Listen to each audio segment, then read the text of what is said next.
Dikisahkan seorang raja yang bernama Mahamosa. Ia sombong dan tak tahu sopan santun. Suatu hari ketika seorang utusan dari Tiongkok datang, ia ditegur. Raja pun turun dari singgasana, membungkuk dan menerima perintah kekaisaran. Ia disuruh kaisar mengirim upeti, namun ia beralasan baru saja dijarah kerajaan Sulu, sehingga mereka sedang lemah dan miskin. Tak mampu mereka memberi persembahan kepada kaisar di Tiongkok. Apalagi ketika itu kerajaannya adalah bagian dari Jawa. Penduduk Jawa mencegahnya mengirim upeti. Mahamosa pun bimbang. Sejak lama Jawa sudah mengakui dirinya sebagai bawahan dan membawa upeti. Mengapa engkau takut pada Jawa, tetapi tidak pada tahta langit? Seru utusan itu kepada sang Raja Mahamosa. Maka Mahamosa pun menunjuk utusan untuk membawa sepucuk surat dan upeti. Isinya adalah mahkota bangau, penyuh hidup, merak, kapur barus berbentuk butiran kecil, kamper bubuk, kain dari barat, dan berbagai barang lainnya. Mahamosa bertahta di kerajaan Buni yang tercatat dalam sumber Tiongkok sejak masa dinasti Song, di mana kerajaannya terletak di pantai barat Kalimantan. Sedangkan sejarah dinasti Song mendeskripsikan kerajaan itu terletak di Laut Barat Daya. Jarak berlayarnya dari Jawa 45 hari, dari Sanbosi atau Palembang 40 hari, dan dari Champa adalah 30 hari. Pada masa dinasti Song, Mahamosa belum lahir. Raja pertama Buni atau Puni yang dicatat bernama Hyang Ta pada tahun 977 Masehi.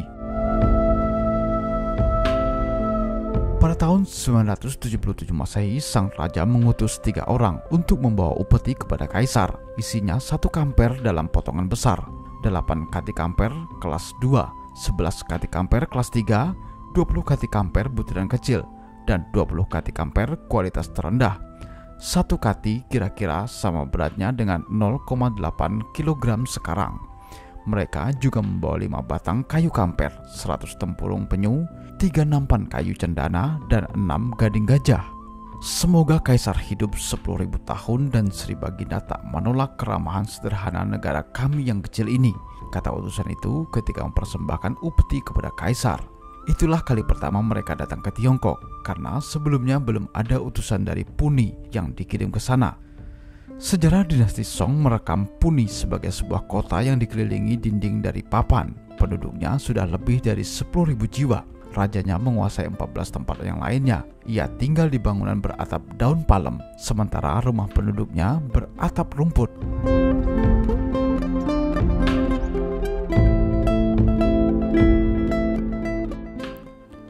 Raja dibantu para menteri. Singgasananya berupa dipan yang dibuat dari anyaman tali. Jika bepergian, raja diangkut oleh beberapa orang dengan selembar kain lebar.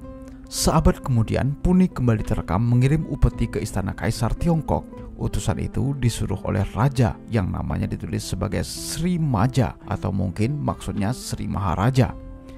Setelah itu catatan mengenai Puni tak lagi muncul. Baru ada lagi dalam rekaman sejarah dinasti Ming, yaitu 1368 hingga 1643 Masehi. Mahamosa yang memulai kembali hubungan itu.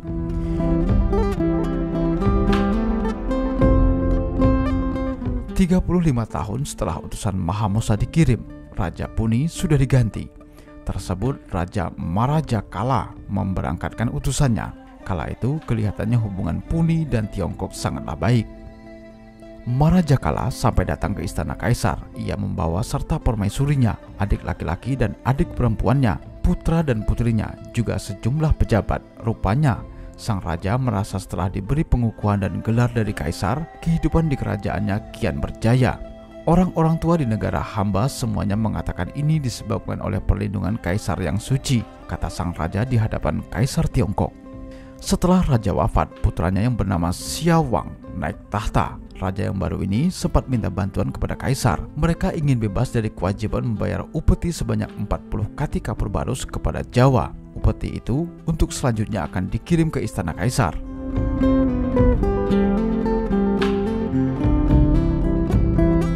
Sepertinya permohonan itu dikabulkan. Kaisar memerintahkan Jawa agar tak lagi meminta upeti kepada Puni. Hingga tahun 1425 Masehi, utusan negara ini terus datang ke Tiongkok. Seabad kemudian semakin jarang. Kemudian kedatangan orang Portugis dan pengaruh buruk yang mereka sebarkan melalui kekerasan membuat pengiriman upeti berhenti. Ditambah lagi kemudian Raja Puni mangkat tanpa penerus. Keluarganya pun berperang hebat. Mereka berebut singgasana. Semua yang bertikai lalu kemudian terbunuh. Tinggallah sang putri raja yang kemudian diangkat menjadi ratu. Sejak saat itu tidak ada lagi utusan ke Tiongkok. Kendati begitu, hubungan dengan kedua negara terus berlanjut. Slamet Mulyana dalam tafsir sejarah negara Kartagama lebih menghubungkan daerah ini dengan Brunei. Puni bisa disamakan dengan Brunei di bagian barat Kalimantan.